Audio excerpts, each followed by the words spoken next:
উপস্থিত আসাদুল হাবিব সহ উপস্থিত নেতৃবৃন্দ এবং আমার সামনে উপস্থিত প্রিয় এলাকাবাসী ভাই ও বোনেরা এবং মুরব্বীবর্গ, আসসালামু আলাইকুম। আজকে বহু বছর পরে আপনাদের সামনে দুটো কথা বলার সুযোগ হয়েছে আমার, আলহামদুলিল্লাহ। আজকে আমরা এখানে একত্রিত কেন হয়েছি এই বিষয়টা আপনারা সকলেই জানেন।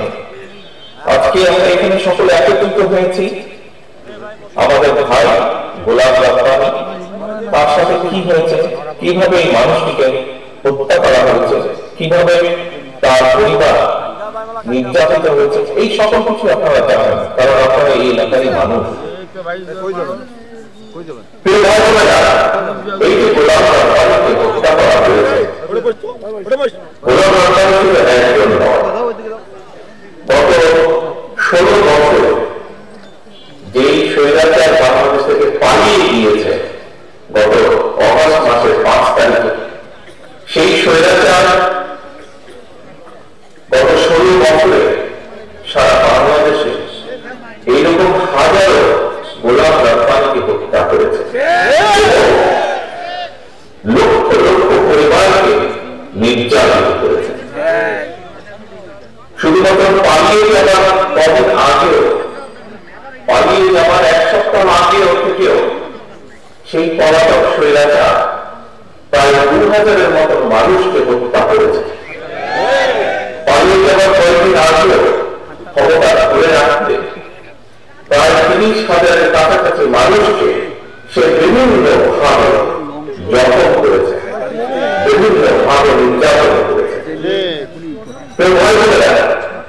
এই যে গোলাম রাব্বানী, এই মানুষটি কে ছিল? মানুষটি একজন সাধারণ মানুষ ছিল, মানুষটি একজন রাজনৈতিক কর্মী ছিল। তার দোষ কি ছিল? তার দোষ ছিল সে দেশের মানুষের যে অধিকার, কথা বলার অধিকার বলি আমরা, ভোটের অধিকার বলি আমরা, অর্থাৎ মানুষের যে অধিকার, পালিয়ে গেছে যে 5 তারিখে স্বৈরাচার, সে সেই অধিকারকে দাবিয়ে রাখতে চেয়েছিল গোলাম রাব্বানী, সেটার বিরুদ্ধে প্রতিবাদ করেছিল, মানুষের পক্ষে কথা বলেছিল, মানুষের কথা বলার পক্ষে, মানুষের অধিকারের পক্ষে, মানুষের রাজনৈতিক অধিকারের পক্ষে কথা বলেছিল। এবং সেটা স্বৈরাচারের দোষক তাদেরকে তাকে হত্যা করেছে, এরকম বহু হত্যা করেছে। আর আমরা হয়তো গোলাম রাব্বানী সহ আরো যারা আমাদের ভাইরা শহীদ হয়েছে তাদেরকে আমরা ফিরিয়ে আনতে পারবো না। যারা বিভিন্ন ভাবে ক্ষতিগ্রস্ত হয়েছে, আমাদের যে সকল ভাইরা ক্ষতিগ্রস্ত হয়েছে, বিভিন্ন ভাবে পঙ্গুত্ব নির্যাতনের শিকার হয়েছে, পঙ্গুত্ব বরণ করেছে, তাদেরকে আমাদের চিকিৎসার মাধ্যমে আমরা কাউকে কাউকে সুস্থ করে সম্পূর্ণভাবে সুস্থ করতে পারবো, কাউকে কাউকে হয়তো কিছুটা আমরা সুস্থ করতে পারবো।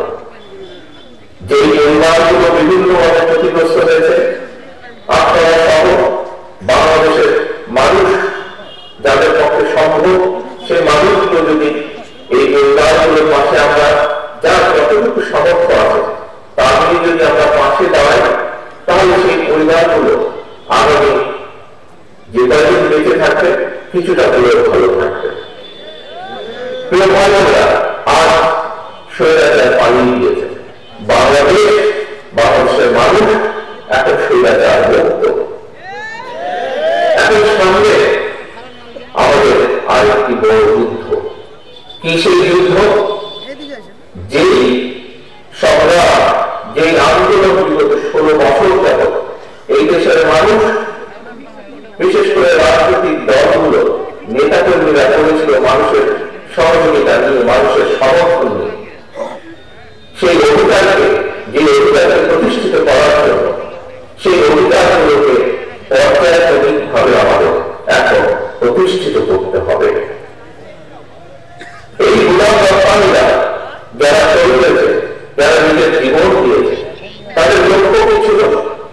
প্রথম লক্ষ্য তাদের ছিল মানুষের রাজনৈতিক অধিকারকে প্রতিষ্ঠিত করা, মানুষের বাক স্বাধীনতা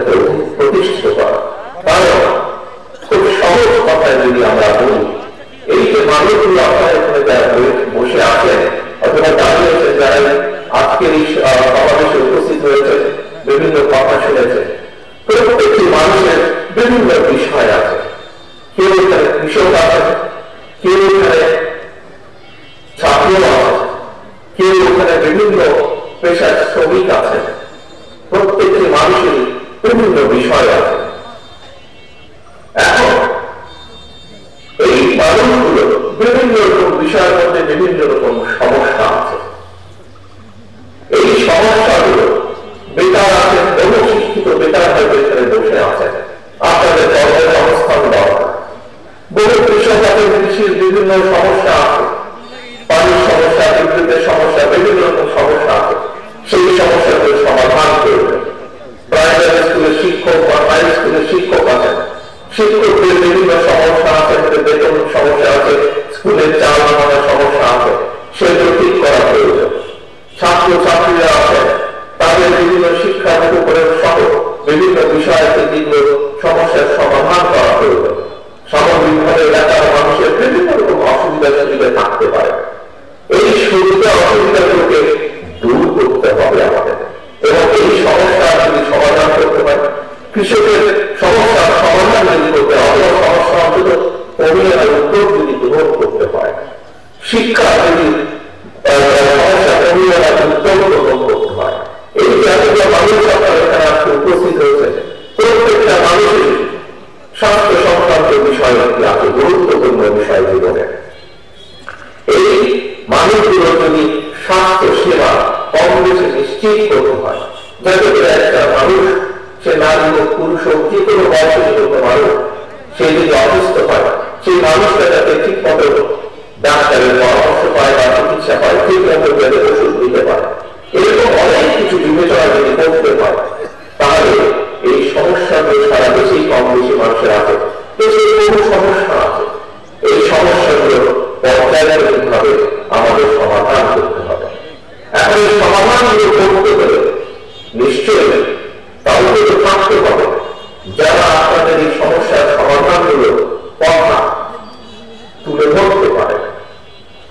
গোলাম রহমানরা চেয়েছিল দেশে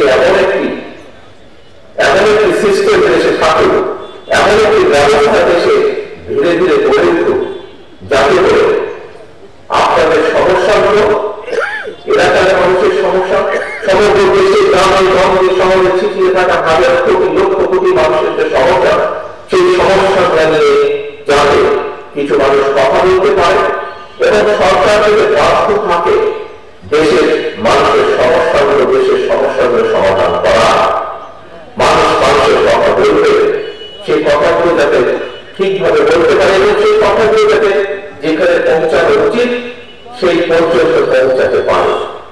এই ব্যবস্থাটাই গোলাম রহমান সহ আরো হাজার মানুষ যাদেরকে হত্যা করা হয়েছে, গোলাম রহমান সহ, গোলাম রহমানের পরিবার সহ আরো লক্ষ লক্ষ পরিবার যারা নির্যাতিত হয়েছে, সেই পরিবারগুলো সদস্যগুলো, সেই পরিবারগুলো এই ব্যবস্থাটাই নিশ্চিত করতে চেয়েছিল, যাতে আমরা একটা দেশ গড়ে তুলতে পারি, যে দেশে হয়তো মানুষের অভাব কিছু দুঃখ কষ্ট থাকে, কিন্তু সামগ্রিকভাবে সেই দেশের শিক্ষার্থীরা যাতে সঠিকভাবে শিক্ষা পায়।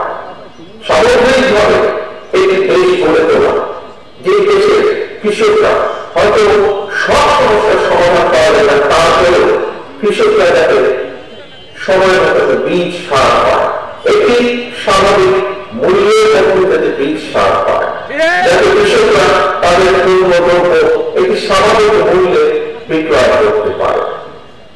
মানুষ যাতে তার স্বাস্থ্য সেবা স্বাভাবিকভাবে কম বেশি স্বাস্থ্য সেবা পেতে পারে। মানুষ রাস্তাঘাটে চলাচল করার সময় যাতে একটি স্বাভাবিক নিরাপত্তা থাকে সমগ্র দেশে, প্রতিটি গ্রামে অঞ্চলে জায়গায়।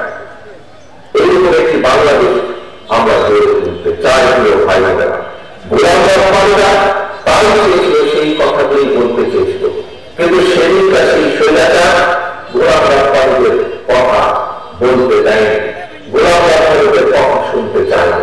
এই কারণে তারা হাজার হাজার গোলাম রহমানকে হত্যা করেছে। এই কারণে তারা লক্ষ লক্ষ পরিবারকে নির্যাতিত করেছে। প্রিয় ভাই বোনেরা, আজ সময় এসেছে পরিবর্তিত হয়েছে অবস্থা, শৈলাচারের দেশ থেকে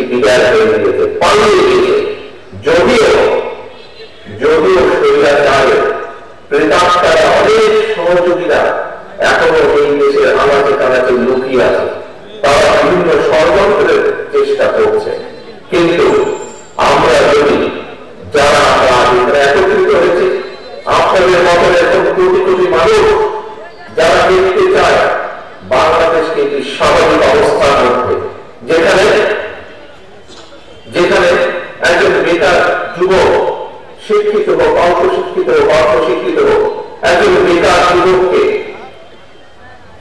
তার কর্মসংস্থানের জন্য বেশি দেরি যেতে হবে না, যেখানে শিক্ষার্থীকে তার শিক্ষার জন্য টেনশনে থাকতে হবে না, যেখানে রাতের বেলায় এবং দিনের বেলায় মানুষ পথ দিয়ে হেঁটে যাওয়ার সময় কম বেশি নিশ্চিন্তে নিরাপদে হেঁটে যেতে পারে। একটি স্বাভাবিক একজন মানুষ, সাধারণ মানুষ নিজের দেশ সম্পর্কে যা চিন্তা করে, যা কল্পনা করে, সেরকম একটি দেশ আমাদেরকে গড়ে তুলতে হবে। সেরকম একটি দেশ আপনারা যদি সকলে একত্রিত থাকেন, আমরা যদি সকলে ঐক্যবদ্ধ থাকি। হ্যাঁ, দেশে বহু মানুষ আছে, বিভিন্ন জনের বুদ্ধিজীবী সহ বিভিন্ন জ্ঞানী ব্যক্তিবর্গ আছে, বিভিন্ন শ্রেণী পেশার মানুষ আছে, বিভিন্ন জন মানুষের বিভিন্ন মতামত আছে। আমরা এই মতামতগুলো আলোচনা করব, সকলের মতামত উপস্থাপন করবেন, কিন্তু দিন শেষে যেই মতামতের পক্ষে সবচেয়ে বেশি সমর্থন থাকবে সেই মতামতের ভিত্তিতেই আমরা দেশকে গড়ে তুলব, দেশকে সামনের দিকে এগিয়ে নিয়ে যাব। আমাদের বিভিন্ন দলের মধ্যে হোক, বিভিন্ন মানুষের মধ্যেই হোক, মত পার্থক্য থাকতে পারে, কিন্তু আমাদের খেয়াল রাখতে হবে যাতে সেই মত পার্থক্য এমন কোন পর্যায়ে না পৌঁছায় যেখানে দেশ ক্ষতিগ্রস্ত হবে, দেশের মানুষ ক্ষতিগ্রস্ত হবে, যেখানে দেশের সামনে এগিয়ে যাওয়া বাধাগ্রস্ত হবে, যেখানে দেশের মানুষের স্বাভাবিক যে চাওয়া সেই চাওয়াগুলো বাধাগ্রস্ত হবে। এমন কোন পরিস্থিতির উদ্ভব যাতে না হয়, এই ব্যাপারে আমাদেরকে সতর্ক থাকতে হবে, আমাদেরকে সচেতন থাকতে হবে। প্রিয় ভাই বোনেরা, আর এখানে আমরা উপস্থিত হয়েছি গোলাম রাব্বানী পরিবারকে একটি বাসস্থান তৈরি করে দেওয়ার জন্য। গোলাম রাব্বানীর পরিবারের পাশে দাঁড়িয়েছে। আমি আগেই বলেছি, আপনারা নিজেরাও জানেন, এই মুহূর্তে সারা বাংলাদেশে হাজারে গোলাম রাব্বানীর পরিবারের মতন পরিবার আছে। আসলে আমরা কি চাই আগামী দিনগুলোতে এইরকম আর কোন গোলাম রাব্বানীর জীবনে যা ঘটেছে এরকম কোন ঘটনা ঘটুক আমরা চাই না, আমি চাই না। গোলাম রাব্বানীর মতো কোন সেই তবের পক্ষাটায় কোন মানুষের ভাগ্য যাতে এইরকম না হয়, কোন মানুষের ভাগ্য যেন গোলাম রাব্বানীর মতন না হয়। আগামী দিনগুলোতে, বাংলাদেশের আগামী দিনগুলোতে আমরা আর গোলাম রাব্বানী এইরকম ভাগ্য বরণ করা মানুষ আমরা দেখতে চাই না। আমরা একটি স্বাভাবিক বাংলাদেশ চাই, আমরা একটি নিরাপদ বাংলাদেশ চাই, যেখানে মানুষ মানুষের পাশে দাঁড়াবে, মানুষ মানুষকে সহযোগিতা করবে, যেখানে মানুষের সমস্যার সমাধানের চেষ্টা করা হবে, যেখানে মানুষের সাধারণ মানুষের অভাব অভিযোগ যেগুলো আছে সেগুলো সমাধানের উদ্যোগ গ্রহণ করবে সরকার। এইরকম একটি সরকার আমরা আগামী দিনের বাংলাদেশে গড়ে তুলতে চাই। প্রিয় ভাই বোনেরা, যদি আমাদের এরকম একটি সরকারকে গড়ে তুলতে হয়, যে সরকার মানুষের বিপদে পাশে দাঁড়াবে, এই সরকার দেশকে সামনে নিয়ে যাওয়ার জন্য কাজ করবে, তাহলে প্রিয় ভাই বোনেরা, বাংলাদেশের দলমত নির্বিশেষে প্রতিটি সাধারণ মানুষকে এগিয়ে আসতে হবে। এবং সমগ্র পৃথিবীতে আপনারা প্রায় দেখেন, টিভি পর্দায় দেখেন, পত্র পত্রিকায় দেখেন, বিদেশের অনেকগুলো দেশ, এই যে আমি যুক্তরাষ্ট্রে আছি, এই দেশ সহ আরো যে দেশগুলোকে যাদেরকে আমরা উন্নত দেশ বলি, আমরা জানি যে এইসব দেশের সরকাররা জনগণের জন্য কাজ করে, জনগণের স্বাস্থ্যের জন্য কাজ করে, জনগণের শিক্ষা ব্যবস্থার জন্য কাজ করে, জনগণের নিরাপত্তার জন্য কাজ করে, নারীদের জন্য কাজ করে, শিশুদের জন্য কাজ করে, শ্রমিকদের পাশে দাঁড়ায়, শ্রমিকদের বিপদের সময় কৃষকদের পাশে দাঁড়ায়। এইসব দেশের সরকার একটি প্রক্রিয়ার মাধ্যমে তৈরি হয়। কি সেই প্রক্রিয়া? এই দেশগুলো থেকে আমরা তাকে থেকে এই দেশগুলো কিভাবে নিজেদের দেশকে গড়ে তুলেছে, এইসব যে দেশগুলো আছে সেই দেশগুলোকে একটি প্রক্রিয়া ফলো করা হয়, অনুসরণ করা। সেই প্রক্রিয়াকে বলে নির্মাণ গণতান্ত্রিক উপায় নির্বাচন প্রক্রিয়া। প্রিয় ভাই বোনেরা, বাংলাদেশকে যদি আমাকে যদি নিয়ে যেতে পারে তাহলে অবশ্যই বাংলাদেশকে গণতান্ত্রিক ব্যবস্থার মধ্যে ফিরিয়ে আনতে হবে। সেটি ইউনিয়ন পরিষদের নির্বাচন হোক, সেটি পৌরসভা নির্বাচন হোক, সেটি উপজেলা পর্যায়ের নির্বাচন হোক, সেটি সংসদ পর্যায়ের নির্বাচন হোক, সেটি মসজিদ কমিটির নির্বাচন হোক, সেটি কোন প্রতিষ্ঠানের নির্বাচন, কিন্তু নির্বাচন প্রক্রিয়ার ভেতরে বাংলাদেশকে ফিরিয়ে আনতে হবে। প্রক্রিয়ার মধ্যে যদি আমরা বাংলাদেশকে ফিরিয়ে আনতে পারি এবং সেই নির্বাচন প্রক্রিয়াকে আমাদের অব্যাহত রাখতে হবে বছরের পর বছর, যুগের পর যুগ, তাহলে আমরা এই আজকে আমার সামনে এতগুলো মানুষ, এই মানুষদের মধ্য থেকে যোগ্য নেতৃত্ব বেরিয়ে আসবে, যোগ্য মানুষ বেরিয়ে আসবে। কেউ বেরিয়ে আসবে ইউনিয়ন পরিষদের মেম্বার অথবা ইউনিয়ন পরিষদের চেয়ারম্যান হিসাবে, কেউ হয়তো বেরিয়ে আসবে পৌরসভার চেয়ারম্যান হিসাবে, কেউ হয়তো বেরিয়ে আসবে উপজেলা চেয়ারম্যান হিসাবে, কেউ হয়তো বেরিয়ে আসবে সংসদ সদস্য হিসাবে। কিন্তু প্রকৃত মানুষের ভোটে যারা বেরিয়ে আসবে নির্বাচনের মাধ্যমে, সেই মানুষগুলো কাজ করবে মানুষের জন্য, সেই মানুষের তার এলাকার মানুষের জন্য, সেই মানুষগুলো কাজ করবে সামগ্রিকভাবে দেশের মানুষের জন্য, সামগ্রিকভাবে দেশের জন্য। প্রিয় ভাই বোনেরা, আসেন আমরা আন্দোলন করেছি, সংগ্রাম করেছি, বহু মানুষ আত্মগতি দিয়েছে, এখন হচ্ছে সামনের দিন হচ্ছে এই করার পর। এই স্বৈরাচারের বিরুদ্ধে আমরা আন্দোলন করেছিলাম, এই দেশের সকল শ্রেণী পেশার মানুষ ঐক্যবদ্ধ হয়ে এই স্বৈরাচারের বিরুদ্ধে আন্দোলন করেছে। সেই স্বৈরাচার পালিয়ে গিয়েছে, সেই স্বৈরাচার দেশ ছেড়ে পালিয়ে গিয়েছে। এখন সামনে হচ্ছে দেশ গড়ার সময়, এবং এই দেশকে যদি গড়তে হয় তখন নির্বিশেষে আমাদের সকলকে ঐক্যবদ্ধ হতে হবে। আমরা যদি ঐক্যবদ্ধ থাকতে পারি, আমরা যদি দৃঢ়ভাবে প্রতিজ্ঞ থাকতে পারি, তাহলে এই দেশকে আমরা সামনের দিকে নিয়ে যেতে পারবো। বহু কাজ বাকি সামনে, প্রিয় ভাই বোনের সামনে বহু কাজ বাকি।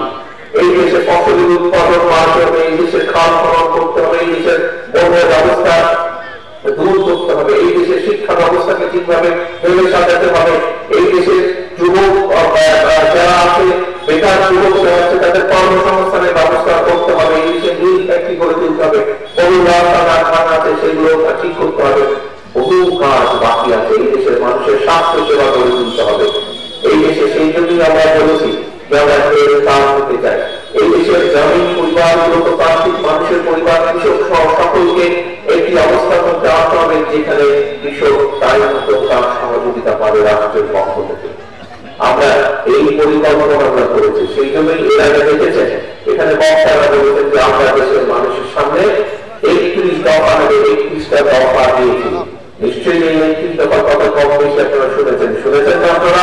31 দফার কথা, 31 দফার কথা আপনারা শুনেছেন। এই 31 দফার মাধ্যমে আমরা বলেছি যে আমরা কিভাবে বিভিন্ন পর্যায়ে বিভিন্ন শ্রেণী পেশার মানুষের পাশে আমরা দাঁড়াতে চাই, যদি আমরা ইনশাআল্লাহ আল্লাহর রহমতে বাংলাদেশের মানুষের সমর্থন নিয়ে দিন সরকার গঠন করতে পারি। প্রিয় ভাই বোনেরা, একটি কথা আপনাদের সামনে আমি আবার বলে দিতে চাই, আমি যেভাবে বলেছি বিএনপি সকল সময়ে দেশের মানুষের সাথে ছিল।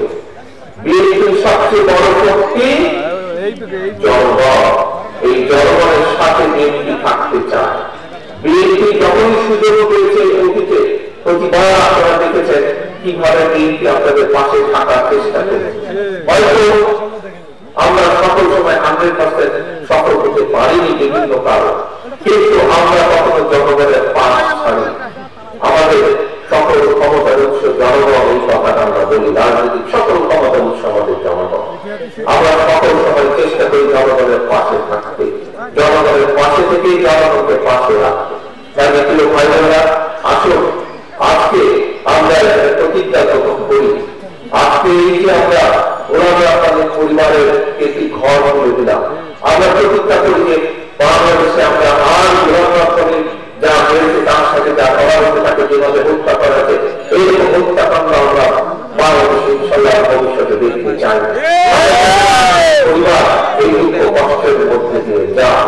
আমরা চাই বাংলাদেশকে সামনের দিকে এগিয়ে নিয়ে যাওয়ার জন্য আজকে এই অনুষ্ঠানে আমরা প্রতিজ্ঞা গ্রহণ করি যে গোলাম রহমান সহ আমাদের এই গোলাম রহমান সহ সারা বাংলাদেশে যে হাজারো গোলাম রহমান যারা শহীদ হয়েছে, তারা যে কারণে শহীদ হয়েছে, যে কারণে নিজের জীবনটা তারা দিয়ে দিয়েছে, যেই কারণে যেই দাবিকে প্রতিষ্ঠা করার জন্য, যেই দাবিকে প্রতিষ্ঠিত করার জন্য তারা জীবন দিয়েছে, সেই দাবিকে যাতে আমরা প্রতিষ্ঠিত করতে পারি সেই শপথ আজকের এই অনুষ্ঠানে আমরা গ্রহণ করি এবং সেই শপথ গ্রহণ করার মাধ্যমে আজকে আমরা এখান থেকে যে যার ঘরে ফিরে যাবো। আসো আজকে আমাদের এই অনুষ্ঠানের শপথ গোলাম রহমান সহ হাজার গোলাম রহমান যে মানুষের অধিকার প্রতিষ্ঠিত করার জন্য নিজের জীবনকে উৎসর্গ করেছে, এই ইনশাআল্লাহ আমাদের জীবনের